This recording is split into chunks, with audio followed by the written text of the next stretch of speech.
G'day guys, my name's Nick. So in today's video I'm going to be showing you how to fit a UHF radio to your full drive and just talk about some of the things you need to think about when you're fitting one to your car. Now I've chosen the Oricom DTX4200. So this is a dual receive radio, so what that means is it can receive 2 channels at once. So you can say listen to channel 40 for the road conditions and the truckies talking back and forth. And then you can also talk, say to your mate on channel 12 at the same time and be able to listen to and keep up to date with both of those channels, which is pretty cool. It's a great little feature. This is also packed with lots of other features which I'll talk about later in the video. So DTX4200 by Oricom. Got to have a good aerial as well. So these aerials are Oricom's aerials, and it's an aerial kit. So what you get is a twin pack, so it's called a town and country pack. So you get a short 3 dBi aerial, and then you get a longer 6.5 dBi aerial, which you can quite easily just screw onto the top of the shorter one. It's good to have that versatility of being able to change it up depending on the conditions that you're full driving in. So I think we might start with a unboxing of the Oricom DTX4200. We'll show you what you get in the kit and also show you the aerials unwrapped so you can have a bit of a closer look. There we go, so they're both the boxes in there. So now in this smaller box you've got the Oricom handpiece. So this is the little handpiece that connects to the UHF unit, and this UHF, all of the controls are on the handpiece, so you don't need to worry about mounting the big bulky UHF box somewhere you can see it. You can hide the box out of the way and then just run your handpiece out to an area where you can easily access it. So that's pretty cool. There's a handpiece. You've got your little wiring harness here, which is quite simple. It's just a power and an earth. And then we've got 2 pins on this end which you push into a plug which goes into the back of the unit. So in here you've also got your slide-in UHF mount. So the UHF unit slides in here, and then you can bolt that or screw that to, say, a cabinet or something like I've got in the back of my four drive, the drawers and that sort of thing. You've got the little UHF mount for you to mount somewhere on the dash that the UHF slides into. Locks in there, and then we've just got an assortment of screws, bolts, all the things necessary to mount the unit to this little bracket. So we'll put this aside for now. Now we come to the UHF box. So in here, this is an extension cable which you can use to extend the handpiece. So you can plug the handpiece into this end, screw that on, and then this is about 2 meters long I think, and you can run this back to the UHF unit. So you can mount your UHF unit up under the dash somewhere and then run this extension cord exactly where you want it. So that's pretty cool. So you've got a nice little sticker, you've got instruction manual and a few little tips in here. So it's good having a good read of that. And now here is the main brains of the UHF. This is the bit that does all the work. So this is the UHF unit. And then you've got your power and earth for UHF. Just goes in there. And then obviously the aerial screws onto that section. So this extension cord here that I was talking about before, you can just plug that into the front of the unit, just like that. And then you can see that you can mount this wherever you want, and then you've got about 2.2 meters or so of line up to here that you can use to run wherever you need to mount this nicely. So that's pretty much everything in the kit. So it gives you everything you need to wire this up, run your lines and have everything mounted nicely in your vehicle. And the instructions give you a good read through of all the features of the UHF and also a quick read through of how to wire it up. So I think that's pretty cool, and it's all quality gear. Like you can see the construction of this, it's nice quality. It's like a hardy paint job as well. It feels like it's not a gloss, it's a textured finish. It's quite nice, like it's quite grippy. So yeah, I like it. It's good. And you got the little spinner on the unit for changing channel and volume and everything. So it's so easy to use. So you're not, you know, pressing like up to go through channels. You can just click this, spin it, and just scroll through channels really quickly. So it's quite good. So I think now we've unboxed it all, we'll have a look at the aerials quickly, and then we can start with the install.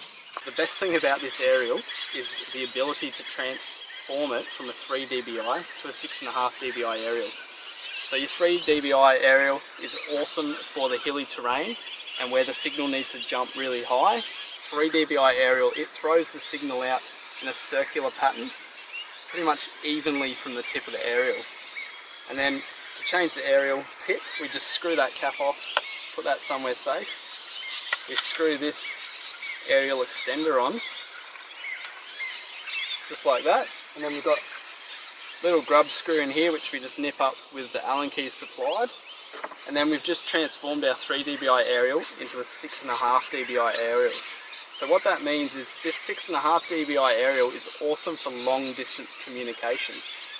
So where our 3 dBi aerial throws the pattern out, throws the radio signal out in a circular motion, evenly, the 6.5 dBi will throw it out in an oval like this. So really long distances, throwing it out as far as it can in that sort of pattern. And then when you're back home, you can screw that off.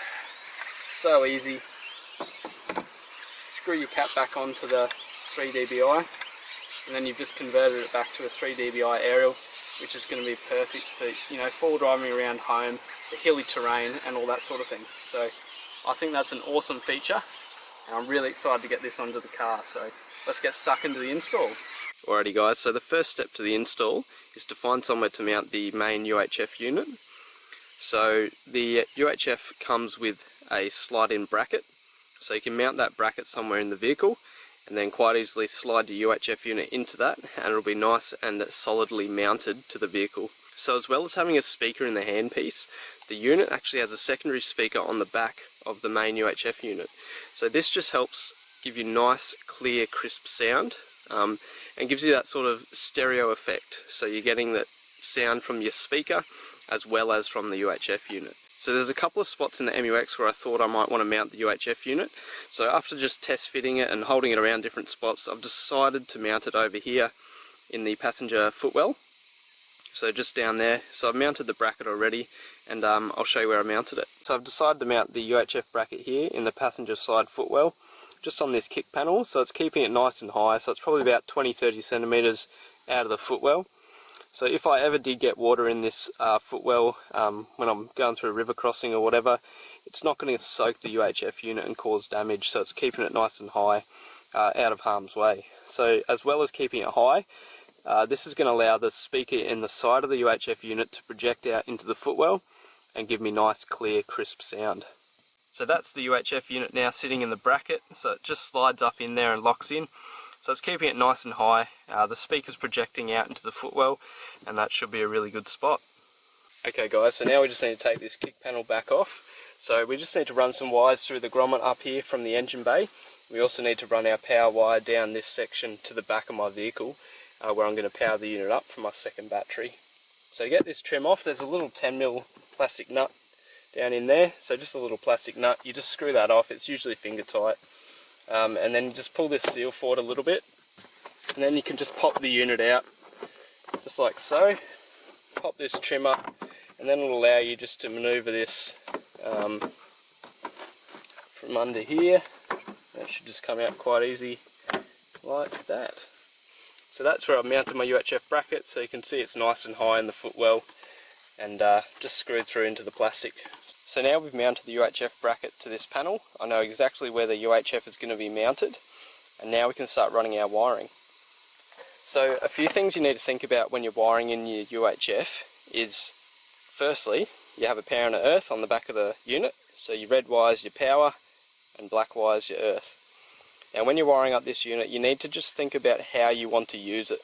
So there's a couple of different ways you can do this. So you can wire your power and earth to, say, a cigarette lighter power and earth, and what that will do is switch on and off the unit when you take your key out of the ignition. So when your ignition's on, the unit will have power. When you turn your ignition off and pull the key out, it will stop supplying power to the Oricom unit, and that is a sort of a way of protecting your main battery if you only have one battery.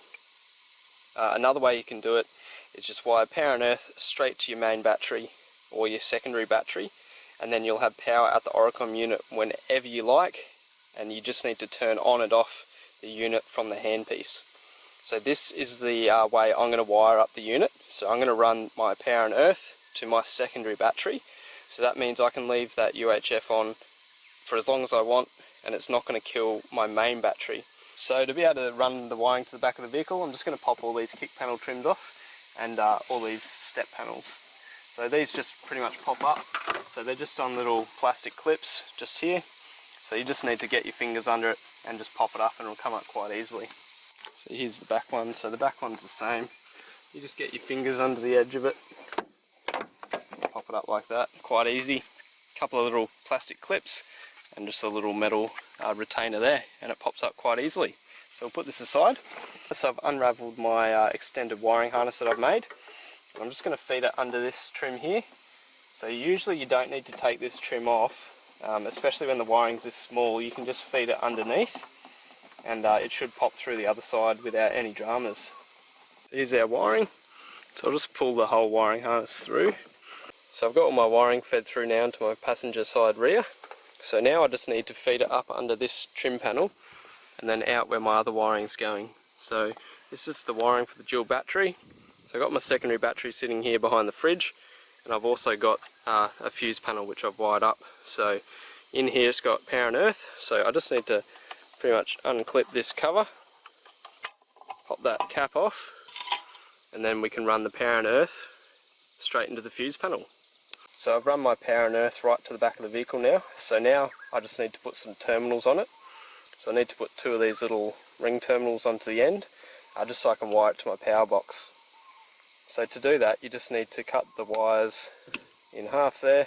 We'll just spread it just enough so I've got enough reach to get between the power and earth pins on my power box. So I think that should be just enough. We'll just trim this shielding back. There we go, a little bit more. And now we've got those wires ready. These are wire strippers, so you just put the end in there and strip it off. It's quite easy. You can also use side cutters. You can just crimp it just a little bit and slide it off as well. There's lots of different ways of doing it. So now we'll crimp these terminals on. So I've got a little terminal crimp. So you pretty much put the terminal in there, get it centralised, and then push the wiring through the terminal. So push that wiring through there,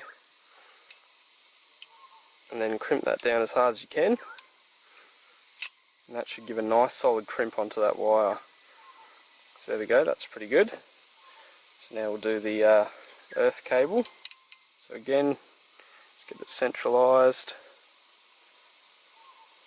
Perfect. Now we'll try and get all that wiring through the little pin hole there. Yep, there we go. And same deal, just crimp that down as hard as you can. And now these terminals are really tightly crimped onto these wires. And now it's so easy just to run it to my power box. So I just need to undo the pins, power, earth, and then we've got the power and earth for our unit. So now I've run the power and the earth to my rear power box. Now I can just put the little 3 amp fuse in. So just pop that into the bottom holder. And now we have power and earth to the front of the car, to the UHF. So now I've got that cover back on, and I've got the power and earth to the fuse box. Now I can pretty much just put all my trims back on. So I'll just put these trims on, they just pop back down into the clips. And then I'll leave this front trim off just until I run the UHF wire through the firewall and pull that all through. So you can see the size of this bolt on the bottom of the spring base here. So it's quite a solid spring base. So that means it's got quite a large bolt to hold it into the bull bar. So that just means we need to drill out the bull bar hole for the aerial mount just that little bit more. So So I think it's about a 16mm hole, and then this will fit through no worries. Now it's time just to feed this aerial wire through the bull bar. We'll just feed it through there, pull it through.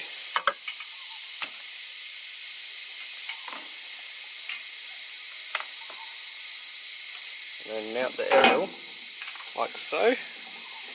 Should sit in there. So now we just need to feed the spring washer and nut back onto the line and then tighten it up on the base. There we go. Now we'll just tighten these up under here, under the spring base, and that should secure the aerial.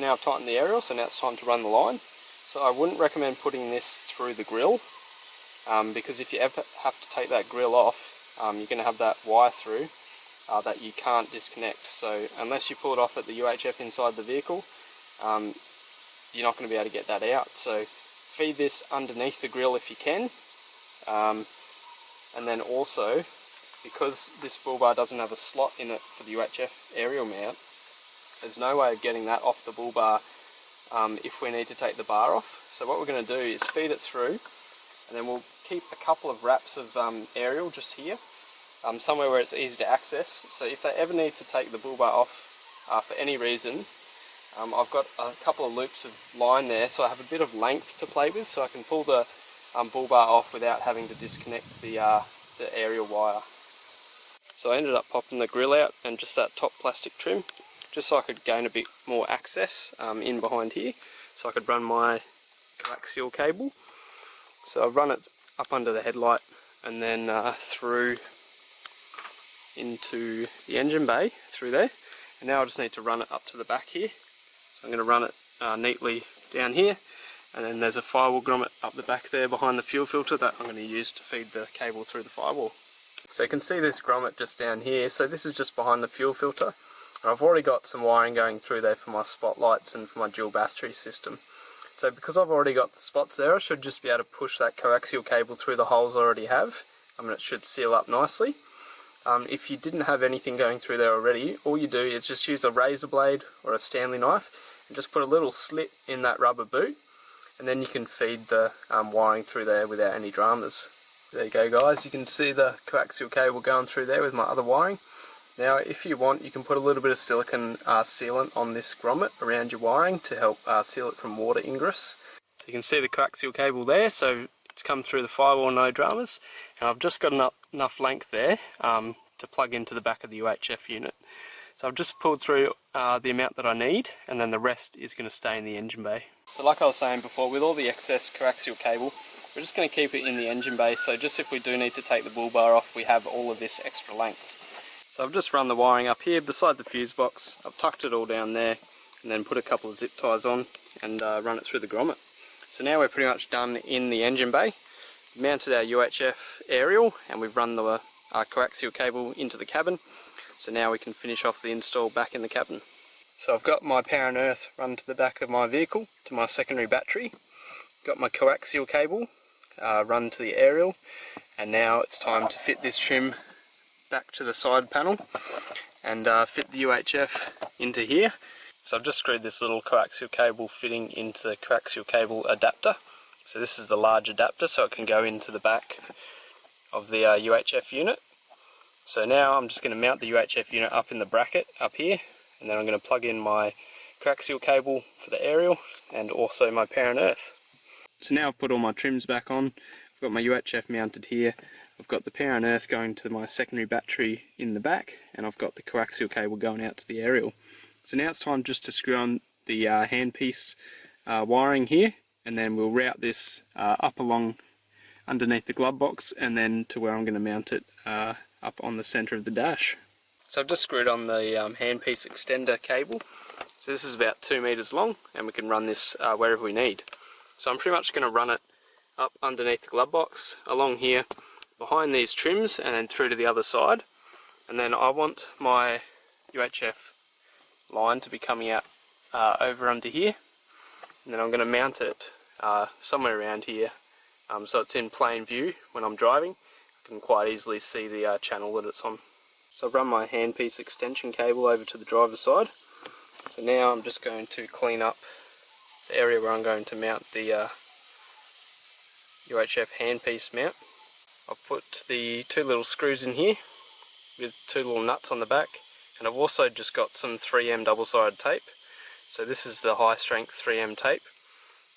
So I'm going to stick the holder here so it's in nice plain view while I'm driving, so I can see all the channels and the volume, and quite easily access it without going too far out of arm's reach. So I'll take this tape off and I'll mount it somewhere around there. I think will be good, and then we can work on running the rest of the handpiece wiring. So I've mounted the little UHF handpiece mount.